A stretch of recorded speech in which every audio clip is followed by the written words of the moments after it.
Let's now understand one of the most important concepts in Node: streams.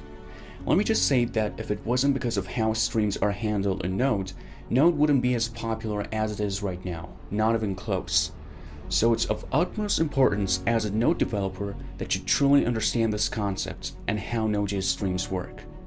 Now, I see a lot of people who say it's hard to understand streams. I keep going through different tutorials about streams, and I feel like I know streams, and at the same time, I don't know streams. While I have to say that it's not harder to understand them, it just takes a little bit more time to understand them. You first need to have a foundation of knowledge of Node and some concepts to be able to understand streams properly. And that's exactly what we're going to do in this video. If you're just here to see some examples of streams and just know what they are, this video is not for you. Our aim here is to truly and deeply understand streams, so much so that you could just use them in your applications and feel confident that you are creating highly performant and memory efficient applications. And to be honest, that will take some time. So let's take a look at what we will do in this video pretty quick. We're first going to learn about how to use an existing writable stream in Node. Now, the stream could be in one of the native Node.js modules itself, or it could come from a package that you installed. So we're first going to learn how to use these writable streams, and then after we learn how to use them and after we understand them, we're going to learn about how to develop our own writable streams in Node.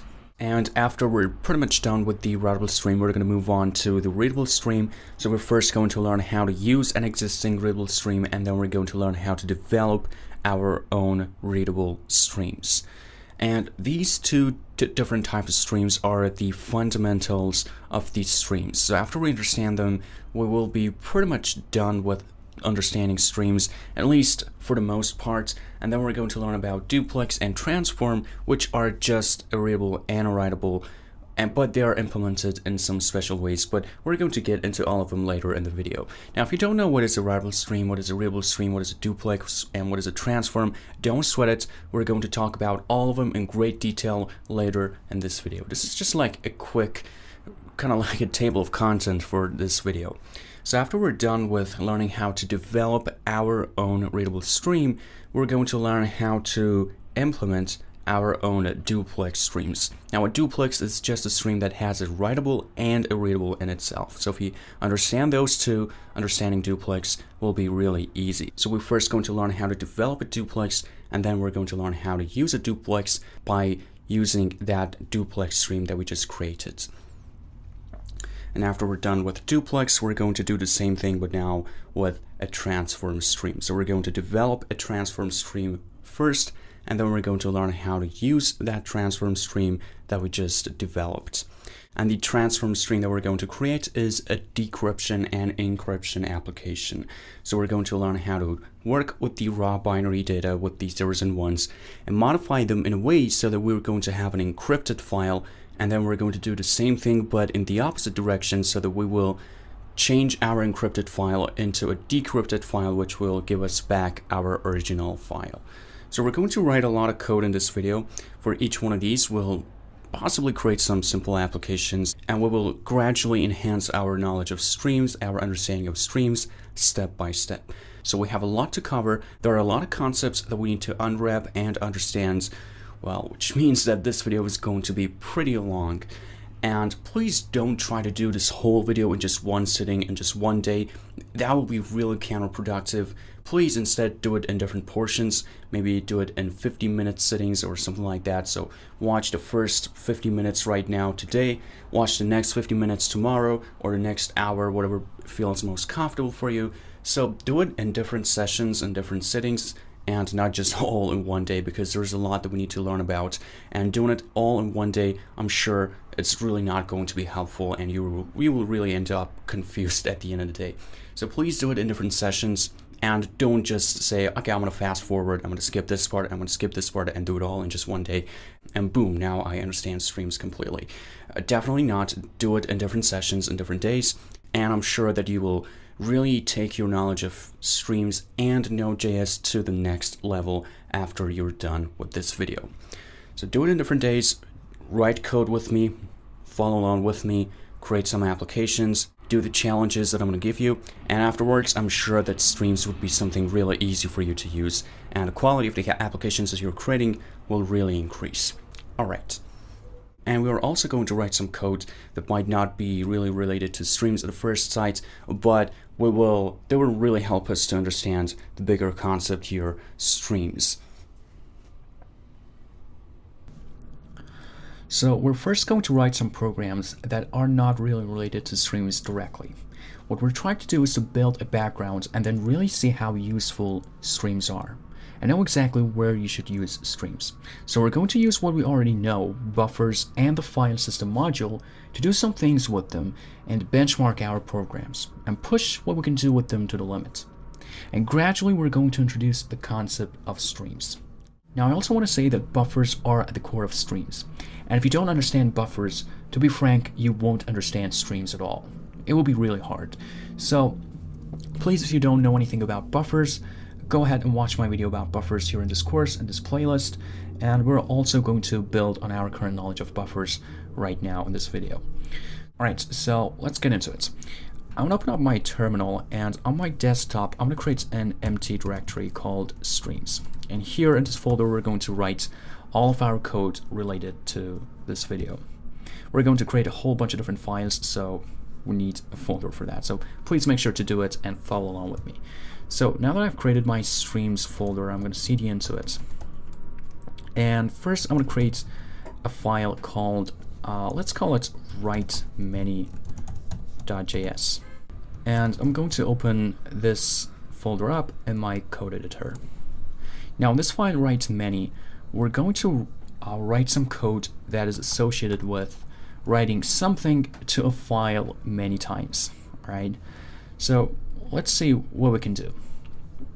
Now, first I want to give you a challenge. I know we're just starting, but I want you to think about it and see how you can do this problem. So I want you to create a file here in your directory, whatever you want to call it, it doesn't matter.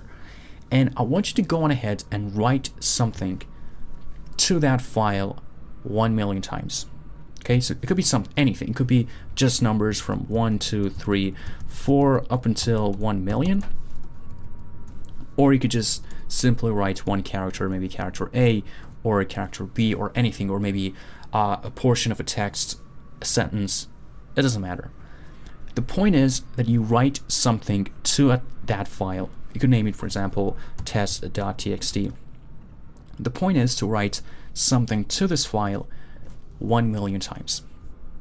Right, so I want you to go on ahead and see how you can do it. You should be able to do it if you have watched my video about the file system.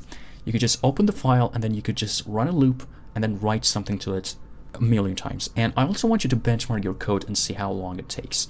And the way that you can benchmark your code is using console.time. So you could just run console.time and name for it, for example, writemany. And then at the end you should run console.time end with that exact same name. So if I just try to do one operation here, say let a equals 2 plus 2 and run this code. So I'm going to say node writemany. I want to see that this piece of code, so from this point to this point, this code took this much, 0.034 milliseconds, which is a very short amount of time.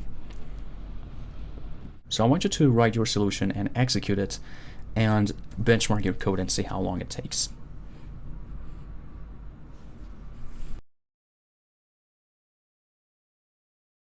Right, so now let me show you how I'm going to do it.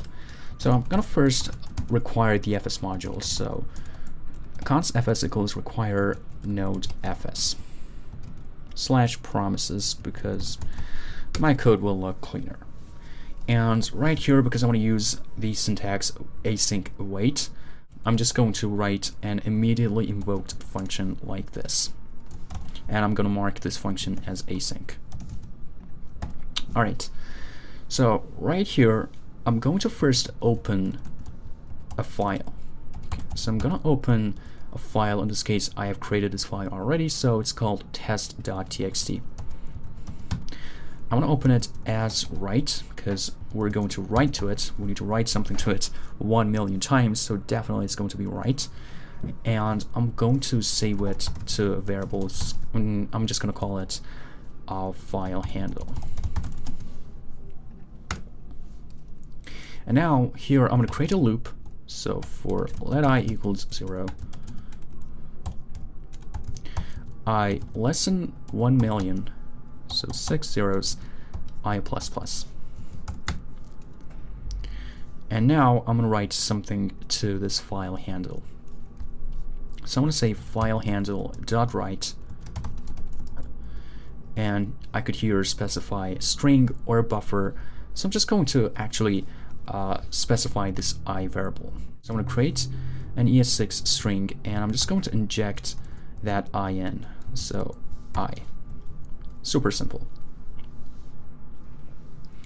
Now, if I run this code, I'm going to open this file, test.txt, and I'm going to write this string to it 1 million times. And before I run this code, I'm also going to benchmark the code. So right here, I'm going to run one console at a time, and I'm just going to say console at a time write mini, and then console.time end here after our loop ends dot time end. And I'm also going to mark this as wait because it returns a promise. Let's wait for it to resolve. Alright, so now let's oops, semicolon here, and there we go. Alright, so let's run this code and see how long it takes to finish this process. So I'm going to say node write mini. And it's probably going to take some time, so I'll wait. Alright, so it's done, and it took 8 seconds to run. If I take a look at my file, you can see that it starts from 0, and it should end at one number lower than 1 million. So 6 nines. And that's the end. That's the last number. And as you can see here, it took 8 seconds to complete. Let's run it a couple of times and see what other results we'll get. So I just ran it for 2 more times, and as you can see here, the results are pretty consistent, around 9 seconds. We're not going to get this exact same result, maybe like 8.111 and 8.111 the next time. It's going to be different. The disk speed might be different from time to time, and the computational power, your CPU speed, might be a little bit different from time to time. But the point is that they are consistent around 8 seconds for something like this to happen. All right. And just a note, if you run this code one more time, it's just going to write from scratch because we're not appending to that file, we're writing from scratch, so the content will be overwritten. Every time you open, the content will be overwritten. But here in this for loop, because we're keep writing to it, we're not actually overwriting anything, we're just adding at the end. Alright, let's try to run this application a couple more times and take a look at how much CPU power and memory usage this application is using. So I'm going to open up my Activity Monitor application, and let's try to run this application a couple of times and see what's happening. Now, if you're on Mac, I encourage you to do the same thing, and actually on any other operating systems. On Mac, you could just open your Activity Monitor application. On Windows, you can open Task Manager, which is a similar application to this one. Well, it's a little bit different, but it's roughly the same thing. You could see the whole list of all your processes, and I think you could filter and see how much memory and CPU, disk, network, and all the rest, how much all these resources are being used by different processes. And if you're on Linux, you could make use of the top command, or you could install htop, which is a little bit more user-friendly than top, and I assume if you're on Linux, you know how to install that, so I'll leave that up to you. But still, you could just use the top command, and to be honest, it gives you more information compared to what Activity Monitor gives you, but this one is more user-friendly, so I'm going to stick with this one throughout the course, at least most of the time. So what I'm going to do is to just search all my processes by the one that I care about, which is Node. Now, if I open any applications using Node, meaning if I run Node, I'm going to get a new process here. So if I just say Node, a new process. Now, when there is nothing going on, it's using 0% of the CPU, which is expected because we're not really executing anything. It's just an idle application. It's an idle process. And memory usage is around 12 megabytes, 12 megabytes. So let's now run our tiny program and see what will change. So I want to say node write, and let's first monitor how much CPU we're using. So if I run it, the process is going to pop up here, and you can see that it's around 100%. Now we might be asking, why is it 100% here? But in the idle, it's only around 60%. So it means that 60% of my CPU is not being used, and only it's here, it's saying 100% is using. Well, the reason is, it's because my machine is an 8-core machine, and each CPU corresponds to 100% of the usage. So if I see one processor using 100%, it means that it's using only one of my cores, but to its full power. If I see a process that's using 200%, it means that it's using 2 cores, but at their fullest power. So I see the process happens, and I see 100 usage, but I still have a huge amount of idle CPU on my machine, which is something that you need to care about later on when you're deploying your application. We're going to talk about this way more later in the course. But the point is, it's 100%, but it means that it's only using 1 core, because Node.js is single-threaded and it's only using one of the cores. If we want to use more than 1 core, we have to use clustering or the worker thread module, which are the things that we're going to talk about at the end of the course. Now let's monitor the memory usage. So the CPU was 100%, it's only 1 core. If I run my application and I monitor here the memory, you could see that it starts at 20 and then it goes up to 40, so 50, it hovers around 50 megabytes. So it's safe to say that it uses only 50 megabyte of my memory. So we could say here, this piece of code, it takes 8 seconds to run, uses 100% of the CPU, and here I could say 1 core, and memory usage is around 50 megabytes. Now let me just make it more consistent, so I'll say CPU usage 100%, meaning 1 core, and execution time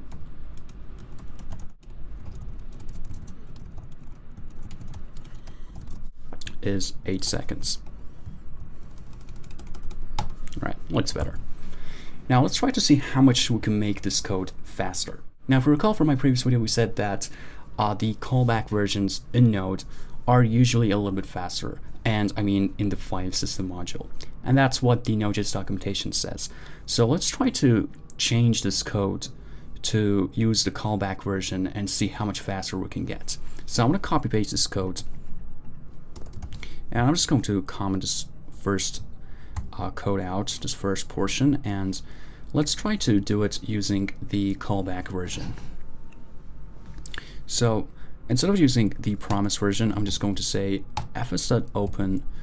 Same 2 parameters are the same, but at the end we need to specify a callback function. And the callback, the first parameter is our, let's try it again, because I wanted to see this pop up, because I don't really remember.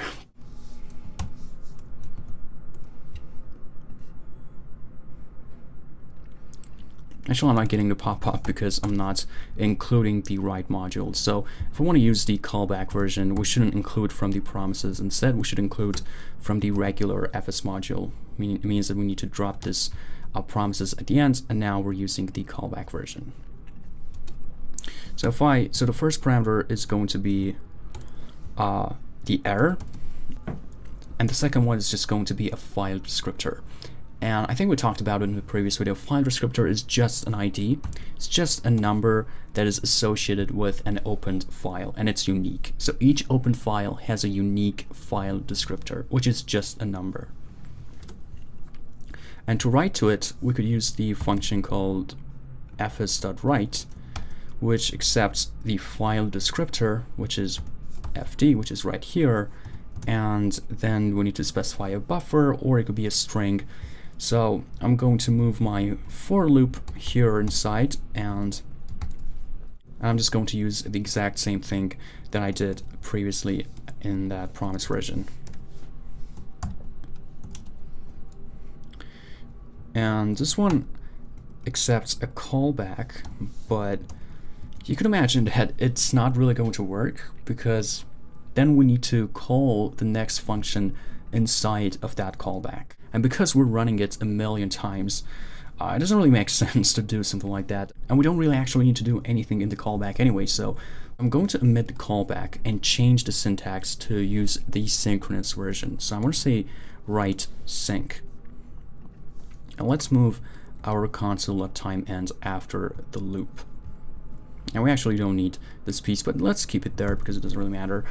Because let's try to make them as close to each other as possible. Now let's run this code and see how long this one will take. So I'm going to delete this test.txt just to be extra sure that something is actually happening. So now I'm going to run the code. And as you can see, it only took like 2 seconds, which is a lot faster than the previous version. Now to confirm that we're getting the exact same file, I'm going to open this one up, and it starts at 0 and it should end at 1 million. And that's right, 6 nines. So we're getting the exact same file, and it's actually executing 10 times faster, not 10 times, but maybe around 5 times or 6 times. So it's a lot faster, but we actually didn't use the callback version. Let me just show you what will happen if we use the callback version. So we're not executing anything at the end, but we still need to keep it, right? Now if I run it,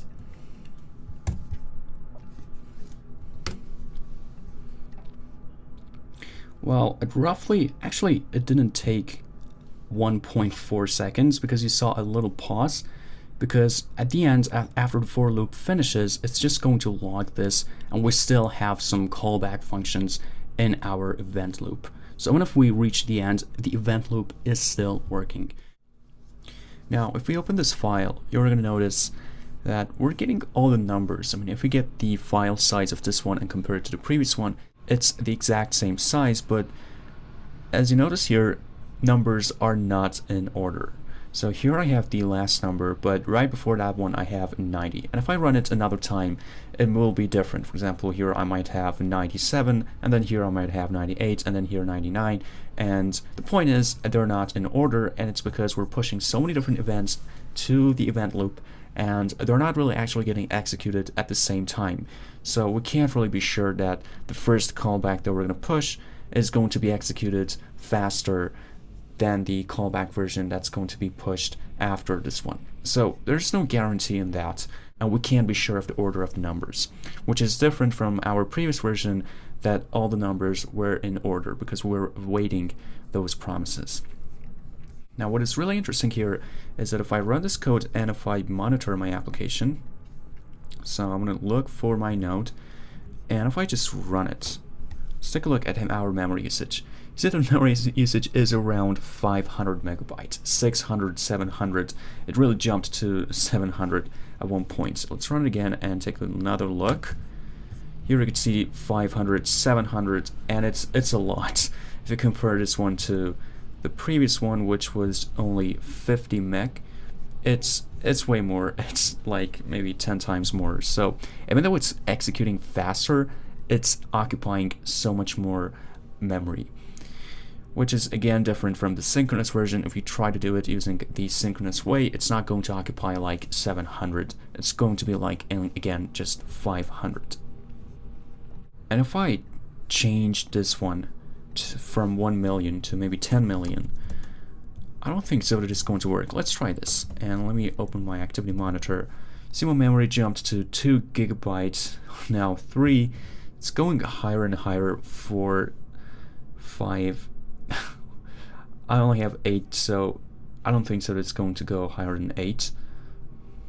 To 7, and let's just wait for a couple more seconds. Yeah, when it reached 8, now our application crashed, and I see reached heap limit allocation failed. And JavaScript heap out of memory. So we ran out of memory. If you take a look at my memory pressure, here these orange lines and indicate my memory pressure. It's that period of time that I ran that application. So be careful when you're pushing so many different events on your event loop.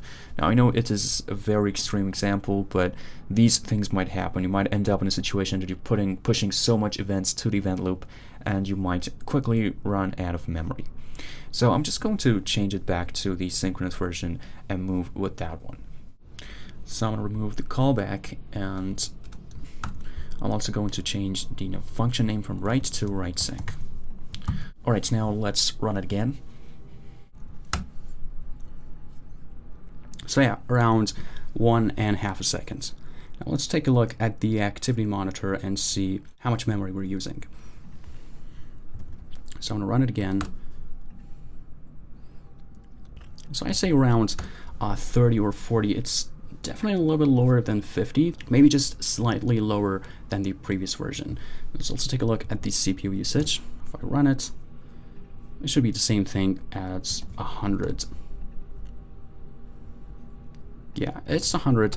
We're not exactly seeing 100 because, you know, there are some latencies here and there, and we are not even sure about the memory if it's like 30. It could be a problem here in my activity monitor because it doesn't get updated as soon as that application ends. So what we can do is to just say the exact same things, but the execution time is now a lot slower. It's around maybe only let's just say 2 seconds, just round it up. CPU usage 100%, still 1 core, and memory usage, let's just say 50 megabytes. It doesn't really matter that much. Now, let me also try to make this code a bit more explicit, because I don't want you to think that we're writing a string to that file. What we're doing here is that we're converting the string back to a buffer, and then we're going to write it. So what we can do is to create a new buffer here, and then keep writing that buffer to that file. So let me actually just run it a couple more times and just benchmark it, because I paused the video for a second and ran it a couple times, and what I noticed was that the results are pretty consistent, and they're around 1.6. Now here it got to 1.8, but there it's safe to say that this code runs at 1.6 seconds. So I'm going to change it to 1.6. Right? But now, to make it more explicit, what we can do here is to either specify a character encoding, and that means that converts this string back to zeros and ones using that character encoding, or I could just define a buffer here. So I say const buff equals buffer dot from this string, and then the character encoding, which is by default UTF-8, but nonetheless I'm going to specify it. And then I just need to pass that buffer in here. If I run this, it should still be the exact same thing. Not the exact same thing. It will be a little bit longer, like 1.8, as you can see here. And the reason is because now we're defining a new const variable every single time in each loop run, whereas before we would just pass the string and Node.js itself would convert it into a buffer. So the previous code is a bit faster because there we don't define a new variable every single time, but not something that we really care about. I mean, if we were to specify this here at the top and don't create our buffer every single time using Node, and just, let's just say maybe A, and pass this buffer here, so we're not creating our buffer every single time in our loop, this code will now be slightly faster, even to the previous example where we were specifying a string here. So it's around 1.5, 1.6. You can see that these are faster than this one, which was 1.6. It didn't really get to 1.5, but here it did. So if you don't create buffers every single time, it will be slightly faster. But again, these are not things that we really care about. All I want to say is that I want you to know that we are writing a buffer to this file and not writing a string. So let's keep it like this one, and let's just also change it to 1.8. Alright, so we're creating our buffer and then we're writing it to our file.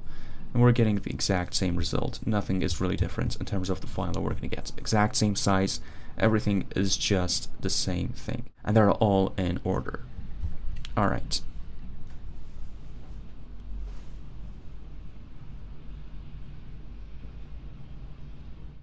Now, at this point, do you think it's possible to make this code even faster? What do you think? Do you think it's possible to maybe make it twice as fast, or make it 3 times faster? Or, I don't know, just make it faster in any way that we can. Not maybe by a slight amount, but by a significant amount. I mean, make it twice as fast or something like that. Well, the answer is not really without using streams, but most definitely yes, if we want to use streams. So without streams, we can't really make this code any faster, but with streams, we can really make it a lot faster. And we're going to see that in just a second. So what I'm doing right now is to write the code to do the exact same thing, but this time around using streams. So we're not really going to talk about what streams are at this point. I'm just going to show you an example, and then we're quickly going to jump into the concepts and really understand what streams are. So I'm going to copy this code out, the first solution, using the promises version, and I'm also going to comment the second solution out. So I'm going to paste the code in and uncomment it. Actually, these 3 lines need to be commented, but now we don't have the time. CPU usage is still going to be 100%, so I'm going to keep it that, but the memory usage, we're not sure. So let's see how we can do the same thing, write 1 million times to this file, but now using streams. So the way you can do it is to first create a write stream of this file. So let's do that. So I want to say const stream, or a write stream. We have different kinds of streams, but we'll get to them later on. For now, just know that it is a stream. So stream equals file handle dot create write stream. Notice that we also have another function which is called create read stream. You would use this one if you want to read, and you would use this one, create write stream, if you want to write. In this case, we want to write, so I use the create write stream. And now that we have the stream in place, what we can do is to just write to it. Alright, so I understand that you don't know what a stream is at this point, but let's see first how to use it. So the way you can do that is to just say stream.write, and here we have to specify our chunk, what we want to write to this stream. Now our chunk could be just like before when we were writing to our file. It could be a buffer or it could be a string. So in this case, I'm going to use a buffer just like before. So I'm going to create the buffer like here. Where is it? It's here. I'm going to copy this code and paste it right here. So we have now our buffer, and I'm just now going to write it to our stream. And I'm going to remove this last line. Alright. So now we're writing to that file, but this time around we're using streams. So let's run this code and see how long it'll take to execute and how much is the memory usage. So I'm going to delete the file first, and let's first make sure that it actually works as expected. So I'm going to run the code. And well, it was quite fast, but let's take a look at our file and see if we're actually getting the same file. And well, the answer is yes. We're getting all those numbers starting from 0 going all the way up to 1 million. So we are creating that same file, and well, it's way faster. It's only 200 milliseconds. It's not seconds. It's not 2 seconds like here, just or 8 seconds. It's way faster than both of these solutions. Way faster. I mean, this one was 1.8 seconds, and this one is just like a fourth of a second. And the results are actually pretty consistent, all around 270 milliseconds. So we could say that the execution time is 270 milliseconds, like this. Now, what about the memory usage? Let's try and take a look at the memory usage. So I'm going to open the activity monitor, and this is going to be a pretty fast execution, so I hope we can see something.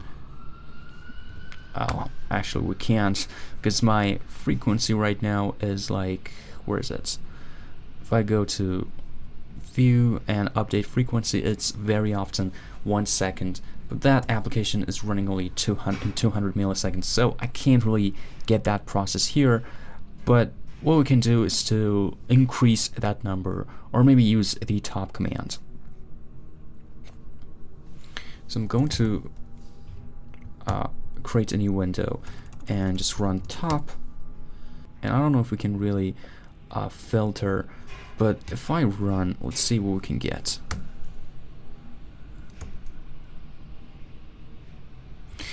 Well, actually it appeared here at my activity monitor, and for just a second you can see that the memory is around 150 megabytes, which is a lot. I don't know if I'm getting it here, but actually it looks like that we got it here in the activity monitor, so I don't care about top right now. But if I keep writing, executing it, we could see that for just a second it appeared and it was like 200. So let's just say 200 megabytes, which is a lot more than this one. Now, I really want to say something, that this code here is not a good practice. I'm just gonna say it right here. Don't do it this way, okay? And this is not a good way to work with streams. And one of the problem that you can see is our memory usage. It jumped to 200 megabyte, which is a lot. If I just add one number to this one and make it to 10 million and run it right now, you can see that my memory usage is now around 2 gigabytes, which is a lot. So don't try to run this code in production, and we have to take care of some of the things with that stream to make it way more memory efficient. But you can see that it's way faster than the previous examples. Way faster, around maybe 10 times or 9 times faster, which is a lot, which is a huge deal when you're creating applications. If we can make your code twice as fast or even 20% faster, that's a lot, let alone making it 10 times or 9 times faster. It's a huge deal. So let's now try to really understand what streams are, and then we're gonna get back here and fix our problem with memory usage and make it both super fast and also super memory efficient. So let's jump right in and see what streams exactly are. Well, let's first take a look at the definition of streams in the Node.js documentation. Now, Node.js says that stream is an abstract interface for working with streaming data in Node.js.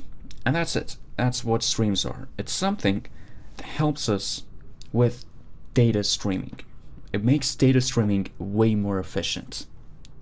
Now, we might be asking, what exactly is this streaming data? When we say streaming, things like video streaming, game streaming, Netflix, or in general media streaming might come into mind. But it's a lot more than that. Whenever we have data flowing, we can say that we have data streaming. The definition of stream in the English language is just a continuous flow of something. It also means a narrow river, which is also relatable, but here in computer science it's closer to that continuous flow. So if I say, for example, a stream of people is coming to the school, maybe for the graduation party, I don't mean that 500 people are coming in through the door at one chunk in 1 second. No, I mean that people are coming in gradually. For example, 5 people will come in, and then another minute, 10 more people, another second, 2 more people, and over time they will gather, and then we're going to have a total number of maybe 1,000 people in the school. So that's the same concept in computer science. Data streaming just means that you don't move the whole data in one chunk. You move it over time in different chunks. So you break it down to different chunks, and then you send those chunks over, and then at the end you just combine them together, or maybe not. The point is that you're sending it in different chunks. All right. So let's take a look at one example. Let's say you want to do a copy paste. So you have a file on your computer, on your laptop maybe, that's 10 gigabytes in size. And you want to copy this file and paste it somewhere else, maybe on the same laptop or on another disk, on your server, on a USB drive. It doesn't matter. You just want to do this action of copy pasting. Now, what you could do, and by that I mean your operating system or the program that's supposed to do this copy pasting, it could just move this whole file in your memory first. So your memory is going to be occupied for like 10 gigabytes, and then it's going to do only one write and create this one file. So that's one option of doing it. It's like moving 500 people through the door all at the same time in just 1 second. You might be saying, well, that's really fast. We're just gonna get all the people in 1 second rather than waiting for like maybe 5 minutes or 1 minute or 2. But the problem is that you also need to build this huge door that will allow 500 people to come in all at the same time, which is really not ideal in a lot of cases, and it's really not efficient to build that huge door just to be able to move 500 people, maybe just for a graduation party or something like that. It's not something that's really ideal in our world. And the same is true in computer science. It's not ideal to move this whole file in your memory and then do one write. Although that's possible and you could do it, it's not really ideal. Let's say that somebody is on their mobile phone and they only have like 1 gigabyte of RAM and they want to do a copy paste of a file that's like 500 megabytes. If they do that, they're going to occupy half of their memory, which is already full in a lot of cases, and that's really going to end up in a lot of different performance issues, and it's not really something ideal. You don't want to do something like that. Instead, what you need to do in your operating system or the application you are creating, you need to set up a stream of data between these 2 points. So in our case of doing this copy paste, rather than just moving this whole file into memory and then do just one write, you're gonna just send different chunks. Maybe send them in chunk of 16 kilobytes, 20 kilobytes, 1 megabyte, or something like that. Now, yeah, you are technically doing more writes, but it's way more memory efficient, and also in terms of speed, it's close to that previous example. It's not really as fast as that one, but it's really close. Now, in the case of Node and our previous example of writing many times to a file, what we did was that we wrote 1 million times to that poor file. But after using a stream, we reduced that number. So using a stream, if we set up a stream, we wait for the data to gather and get big enough to be equal to the size of our chunk, and then we write. Now the size of our chunk by default is 16 kilobytes, so that's what streams use in Node.js by default. So we wait for the data to gather, and I mean each time we write, we're writing to that buffer, and then if it gets big enough, then we're going to do a write. And we're going to get into this concept just a bit later, but this is how it's roughly done. We set up a stream, and then we keep writing to it. Keep waiting for the data to become available, and then we do a write. Now, writing and reading from files isn't the only place where Node.js is using streams. A couple other examples would be, for example, here. Imagine that you have your Node process and also another process called FFmpeg, which is an application that you can use for editing files, actually editing video files, like cutting them out or adding a text, just usually normal video editing operations. So let's say that you want to make your Node.js process to talk to this one. You're creating an online video editing application, and you're constantly receiving the data, for example, cut from this portion, or change text here, or change the effect here, or things like that. So you keep getting those data, and what you need to do is to set up a stream between your process and FFmpeg and keep sending those data in chunk. This is going to be way more efficient than, sending all of these in one go. Like in our previous example that we did 1 million writes, and then we managed to reduce it down to way less number of writes, which again, we're going to get into that later. But you can imagine that this is another example where using streams will make sense. We have a flow of data. We keep sending information to this FFmpeg, and this is a very good example of using streams. Now, you could also use many different streams in your Node application. For example, you could have another one that will talk to the network card. So as you receive requests from the clients, you read those requests off of your network card, and then you do processing on them. Or you could also send responses back to the network card to go to the outside internet. So this is another example where using streams is extremely efficient. And in fact, if you're using the HTTP module or the NET module, or pretty much if you have created any network applications in Node, you have used streams. Now those packages are using them behind the scenes for you, but that's what is really happening. There's a stream there, and it's keep reading from the responses, reading from the requests and writing to the responses. You could also have another stream to your storage. So you would receive the files, for example, MP4 files, and you save them to your storage using a write stream. And then using another write stream, you talk to FFmpeg to say, all right, go ahead, grab that file and do these operations. Once done, FFmpeg might use another stream to send you the information to say that I'm done and here's the new data. Now you would receive those data in a read stream rather than a write stream. And then you would just send a response back to the client using a write stream because you're writing to the network card. So these are just some examples where Node is heavily using streams, and this is making your Node applications way faster. Now let's talk about the different types of streams that we have available. Now, mainly we have two streams. We have a writable stream and a readable stream. Now, a writable stream would be a stream that you could write to, like that write million times example that we wrote. We were writing to a file, so we used a writable stream. Now, a readable stream is a stream that you would read from. So you could imagine that you might want to, for example, open a file that's very huge, like 10 gigabytes, and you want to read from it, and then using another write stream, you want to write that to another file. So that's where you would use a readable stream. Now in our previous, if I go back to the previous slide, here we could see that this is a writable stream because we're writing to FFmpeg. Now there's another one from FFmpeg to Node, which I haven't actually drawn here, but you could imagine another stream from FFmpeg to Node, but that is a readable stream because Node.js is reading from that. Now this one from Node to network card, again, we could have both a readable stream and a writable stream. If you're reading from the requests, we're using a readable stream. If we're writing to the responses, we're using a writable stream. So if we send a request back to the client, we are writing, and if we are reading the requests coming from the clients, we are reading. Now in terms of our storage, because we're just saving those files on our hard drive, it will be just one writable stream. Or multiple write streams because we could be handling many requests at the same time, so we will be writing to different files simultaneously.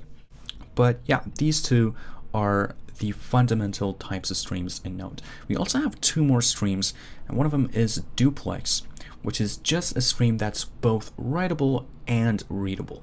We also have a transform stream, which is just like duplex, but it also transforms the data. Now we're going to get into these two later. If you understand the writable stream and the readable stream, understanding these two will be really easy. So whenever we have a flow of data, streams are an incredible option to use. So this flow of data could be between nodes and another process, or node and an underlying resource like hardware, or it could just be really any kind of data flowing. And by data, we just mean zeros and ones, all right? So for example, let's say that you have this piece of data and you want to encrypt it. So you want to do some operations and make this data encrypted so that nobody could access it unless they have access to secret code. Now what you could do is to create a map and say, whenever I have a 00 and a 11, I'm just going to change it to a 111 and a 000. So we're going to look for in the data and see where we have these patterns. And just to note, these encryptions and compressions and things like these are actually working with the raw binary data, with these zeros and ones in most cases. So what you would do is to just find those keys and then just do a replace and end up with something that's really not meaningful to somebody that doesn't understand this map. So this part will be something gibberish. If someone takes this data and runs it through a capture encoding, they're going to end up with some gibberish because we have done a replace here. Now if you give this to the right user and now they want to decrypt it, what they could do is to just use that map and do another replace, go backwards and then get the original data. Now in real-world encryption applications, it's actually more complex than this. There are a lot of prime numbers involved, a lot of discrete math, so it's not just doing a replace on one portion of the code and then leaving the rest as they are. It's just more like doing an encryption on all of the data using some mathematical formulas. So it's more complex and also way harder to crack. But this is also a valid example of an encryption. You just have to make sure to keep an eye out on those keys so that you know that this is an actual key and you have to do the replace and it's not part of the data. But anyway, now this is an example of data flowing. Imagine you want to encrypt a huge message that's hundreds of megabytes or maybe a couple of gigabytes or even more. It's not really memory efficient to just move all that data into your memory and then do your encryption. What you would do instead is to just try to get different chunks out of that original message, be it a file or a response. It doesn't matter, just be it any kind of data. It doesn't even have to be a string, just some raw binary data. So you want to get different chunks out of this file and then do these operations and make it encrypted and then write it to a destination. And this is a good example of using a transform stream. So we just read the data, transform it, and write it to a destination. Another example would be if you want to compress a data. Now in this case, you would kind of go the other way. So you keep looking for patterns, you keep looking for repetitions, and you try to condense them down to something smaller. For example, you want to have a map like this and say, whenever I have this many ones and 00 and then this many ones, I'm just going to condense it to 010101. And then you're going to look for those patterns, which we have 3 here in this binary data, and then you're going to do your replace. So what's going to happen is that you're going to end up with a file that's much smaller in size comparing to your original file. And then using this map, you could just get the original file. Now you might compress some data and the file size might not really change because there might not be that much repetition or that many patterns to condense them down to something else. But some cases, especially if there is a ton amount of repetition, you could really reduce the file size by so much. But again, it really depends on the data that you're working with. But here could be another example of using a transform stream. The point is, whenever you have this data flowing, you could use streams. You could use the readable stream to just read. You can use the writable stream to just write, duplex if you want to do both, and transform if you want to modify the data in any way. Right, so now let's understand what happens inside of a stream object. Now that we know what streams are, let's now see how they work. More specifically right now, let's talk about a writable stream.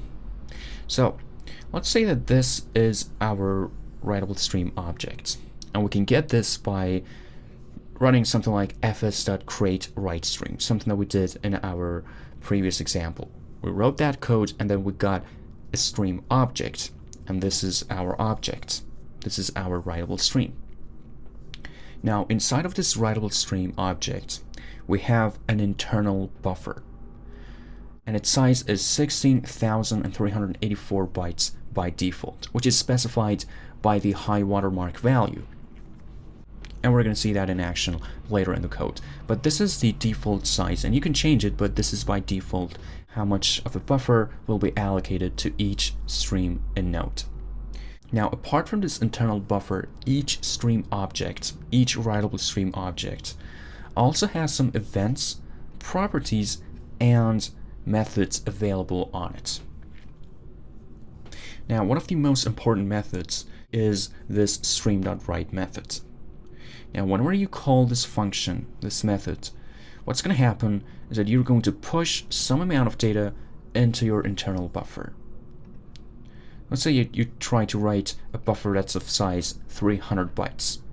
Now, this data here should be a buffer. Now, you can also specify a string, But Node.js later on will use the character encoding specified to convert this data, this string, to a buffer and then do the write. So this data, think of it just like a buffer. Although you could specify a string, but think of it like that you could only specify a buffer. Just to make it easy for you to understand how this works. So you push some amount of data into this internal buffer. And you keep pushing. So you push another chunk, another one, another one, another one, and you keep going until your buffer is completely filled. So now that we have our buffer completely filled, what the string will do in this case is that it will do a write. So it will now pull all of this data out in one chunk and do one write.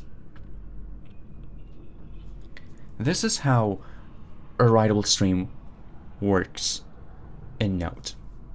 Now, the reason that it's so efficient, one of the reasons actually, is if you take a look, we wrote 8 times.